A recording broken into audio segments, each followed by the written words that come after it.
Mr. Thompson, welcome. It's always a pleasure to have you here in front of this committee. Thank you, Senator. I've come to enjoy these colloquies. I enjoyed the November discussion on mega projects. I think this is the way government ought to work, and it's always a pleasure to try to add something to the conversation. You always do.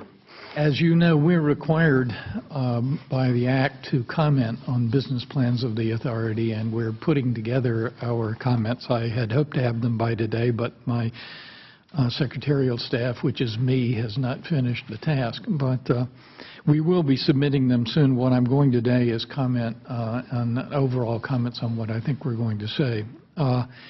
The overall summary that we have is that the authority continues to make progress on their business plans. The 2014 draft business plan is better than the 2012 final business plan. They've covered most of the areas. I don't see any questions that remain open analytically in terms of information or the treatment of the information. The 2014 plan continues to cover the issues and to provide, I think, an answer to that. It doesn't change the question of whether we should go ahead with the project or not. It just makes a better and more detailed answer. Our caveat is, as it has been, that this is still essentially paper projections analysis. There is no experience yet. And my experience is that experience... Mr. Thompson, could you just move the microphone? I think some of us are having a little trouble. Okay, that's good. Should be closer? Yeah. It's better? Okay. There is no real experience yet. It is all what we are going to do, not what we have done. And my experience is that the first couple of years of real world experience can be educational. That being said, we will raise some issues, not that they're critical of the process, but that we think they need to be considered. And we would hope that they're considered sooner rather than later. The first issue that's already been discussed is the financial gap. It's still there. As it stands now, completing the iOS has a gap of about $20.9 billion or $21 billion. We're in the same place. That gap could partially be filled, as has been proposed, by the cap-and-trade funds. But we have the same comment that Jeremy had, and that is that one-third of what? And until there's an answer to that, not just in terms of in total, but sort of year by year, it's going to be very difficult to say, well, what is the size of the remaining problem? But the LAO, although they don't take ownership of this, has included a report with an estimate of $15 billion maybe between now and 2020. One-third of $15 billion is $5 billion. If they get 400 plus 250, that's 5.655. Call it $6 billion. So you're still at a point where the gap from 21 becomes 13 or 14, but it's still a gap. This is not new information. It's just something that needs to be kept in mind. What we would recommend, I think, is the same as LAO, which is that somebody make an estimate of how much money. Granted, there's going to be wide range. Granted, there'll be uncertainties, but there needs to be an estimate on the table of what the cap-and-trade funding would be. And there needs to be some discussion of whether it will end in 2020 or continue after 2020, because that could have a major impact on this discussion. If the cash flow projections in the 2014 business plan are correct, there will be private money available, but not before about 2028 or so, because only by then will there have been enough experience with the system for the private sector to believe the demand forecast. Up until that, you need a number of years of seeing it, or is it doing what you said it was going to do, and if not, well, how is it actually performing, before people will pay money to buy that revenue stream. And that point will not come much before 2027, 2028. Which means that the gap actually will increase until that point. And that gap, at that point, private money might be available to bite part of the cookie, but there will still be a point even through the end of the project, where there remains a gap over and above money available now that will have to be filled. That means that the business model that they're proposing to develop, I want to discuss, that business model becomes really crucial, because that's what determines who's going to buy what and under what terms and what they would pay for it. There's another issue that we would like to raise, and that is the blended service operation from San Jose to San Francisco.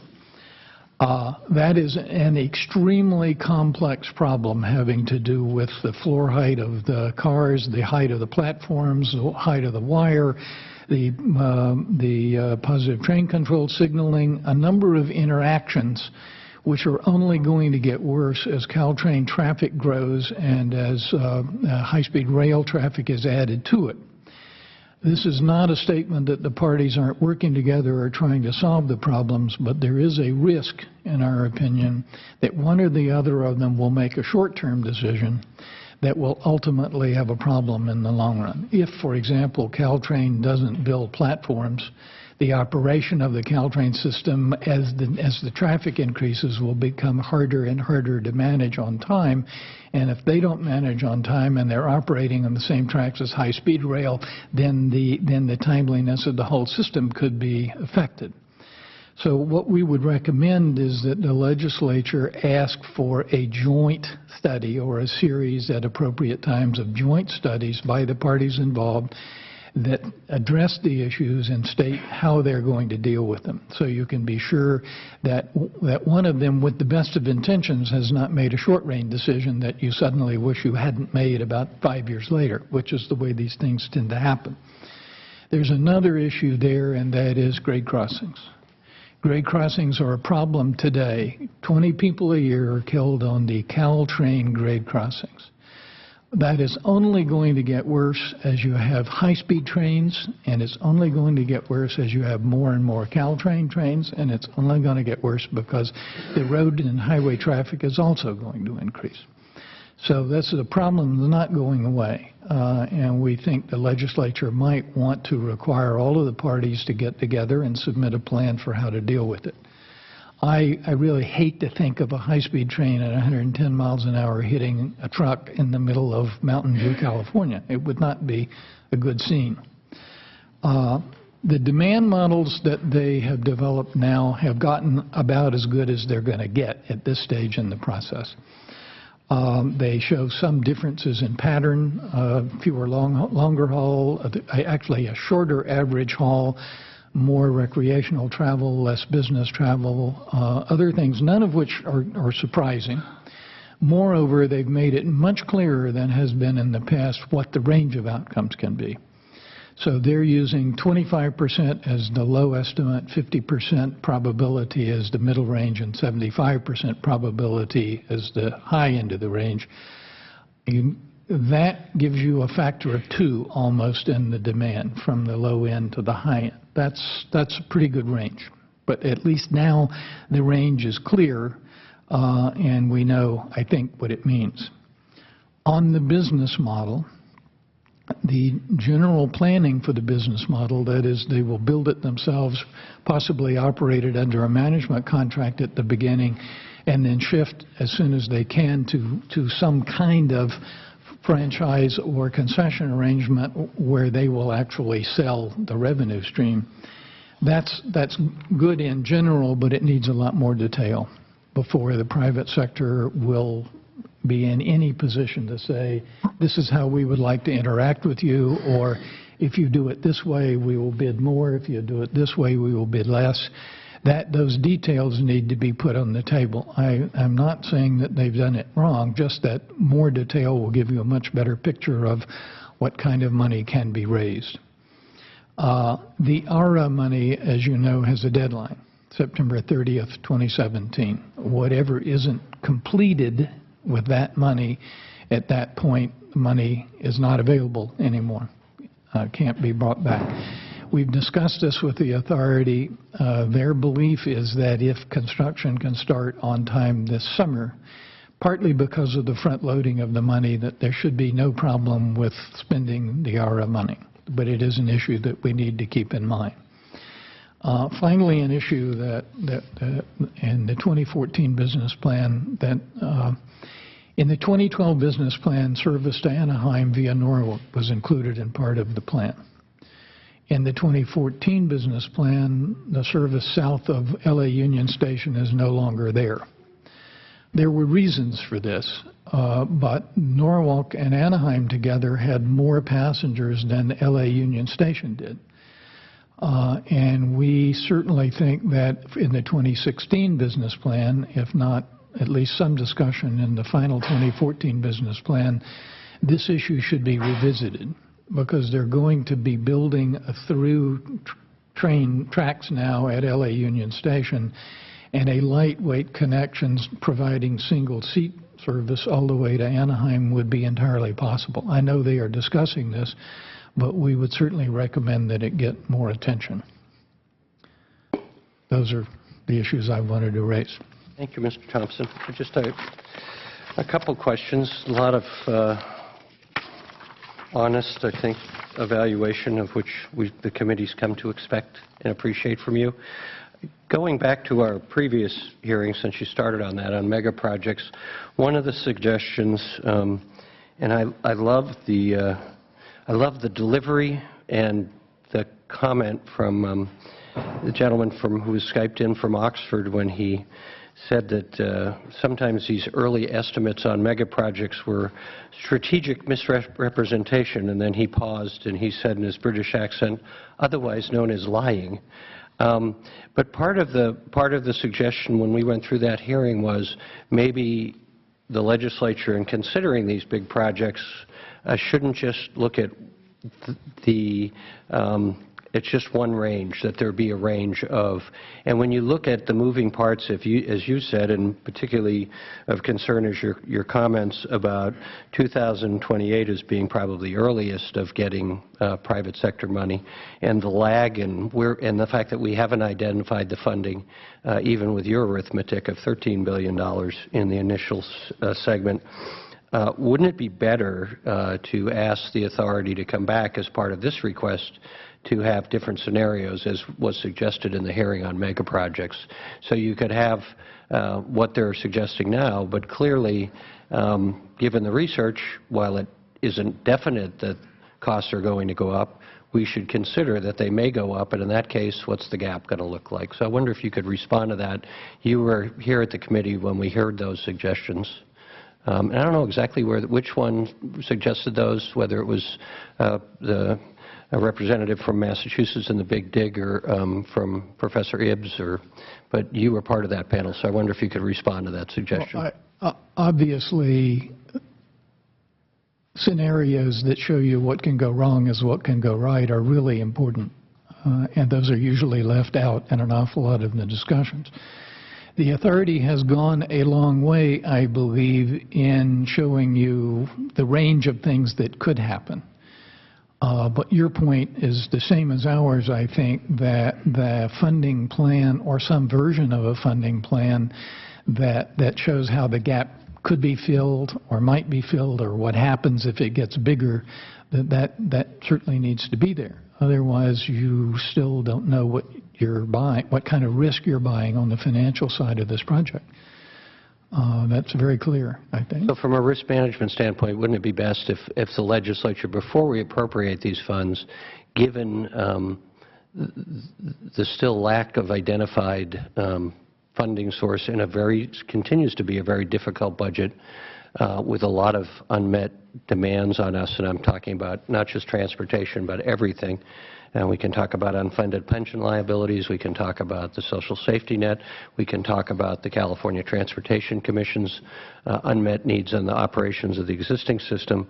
So it seems to me that it would be best, given what the information we had from that hearing, that we ask the authority and maybe the LAO to come back with 3 or 4 scenarios just for the initial operating segment, so that the legislature can be prepared, not to say that we're assuming that things are going on the worst scenario, but it seems sort of foolish of us to say this is the most likely scenario, and that's the cost being contained, and being able to come up with as yet undetermined funds.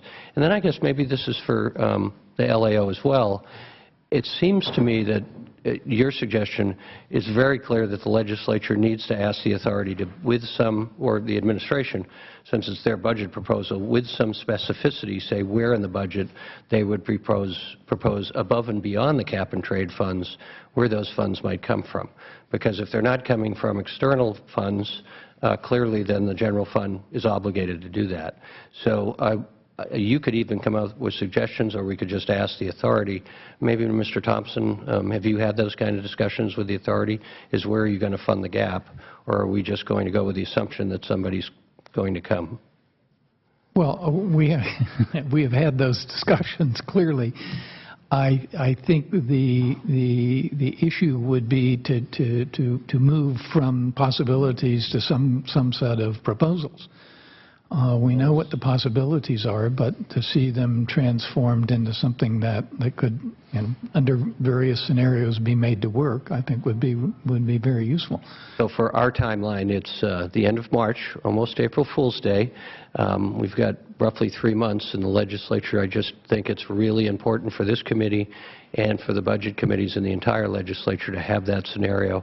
My fear is that all of this will be sort of left amorphous, and then there will be a lot of political pressure brought to bear to vote for something that hasn't clearly identified what the risks are for the legislature. So whatever degree that the legislative analyst or peer review has suggestions, the committee would be all ears as to how we could make sure that when the legislature does vote to appropriate the governor, or does not, for the governor's recommendation, that we know what we're fully getting into and that those risks have been addressed as best we can. Well, we can try to address these in our comments, which should be soon, but I do want to stress you know a lot more now than you did 2 years ago. That's not saying very much, Mr. Thompson. Well, I think it is saying something significant, but yes, there are still things you need to think about, for sure. But you've got a lot more things on your plate than just high-speed rail. No, and I agree. That's my concern.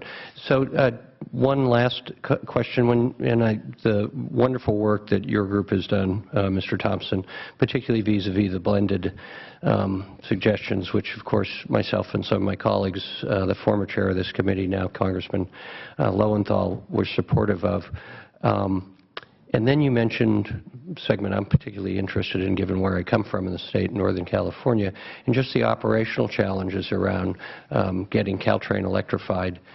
So in hindsight, or is there the potential to continue that kind of discussion as we look at the challenges inherent in the project? Could we do more investment where the need is, which has been always my sort of admonition, knowing that there's a partnership here, and the comments that Mr. Morales talked about in the Valley I share in terms of unemployment and helping the Valley. But I've always been critical of this, is when I look at the Japanese, for instance. I mean, they built the model based on where the need was, and they continue to. I was there last year, and they have an RFP out for yet another segment of a high-speed rail, but it started with the backbone from Tokyo to Osaka, and then building up the system at the same time to make better intercity rail, better commuter rail, and then lastly, constantly improving their intercity rail that wasn't and isn't all high-speed rail, but becomes high-speed rail when there's a business model and the private sector comes in.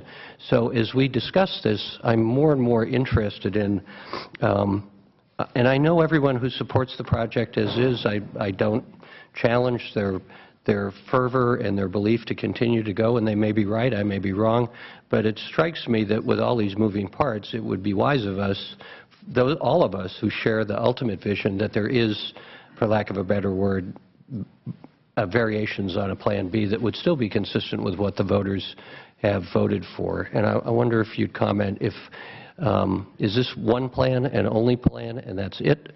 Or is there still possibilities, in your view, to, as the mega project hearing told us, you have to be very adaptable in these mega projects? Well, I really enjoyed Mr. Morales' use of the word program rather than project, because I think that's absolutely crucial to understanding what's happening here. This is not a single project, and in fact, it isn't even a definable project fully yet. What it is a program. And I believe in my testimony in November, this is one of the points I stressed, as well as others, that you have to view this as something which will turn out differently than you thought it was going to when you started. And one of the major dimensions of change is exactly this: how do you interact with other people and other interests in the system?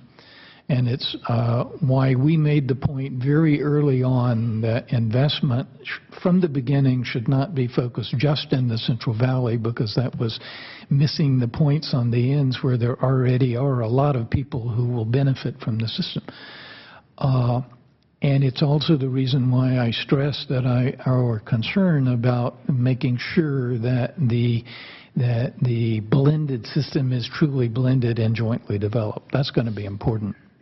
This is not to say that the parties are in conflict. They are not. And not to say that they aren't trying to work together. They are. But to make sure that they act jointly, because then we maximize all of the benefits.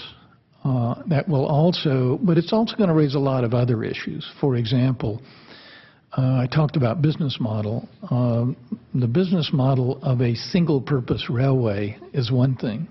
The business model of a railway that has other people running on your lines, or you running on their lines, which is what's going to be the case between San Jose and San Francisco, and also around the Metrolink area, that's a different business model. I have to think about that, and who has what rights and who pays what for what use of what assets under what circumstances, et cetera. It's another part of the complexity of this project. Okay, you've convinced me. I'll stop saying project deliberately.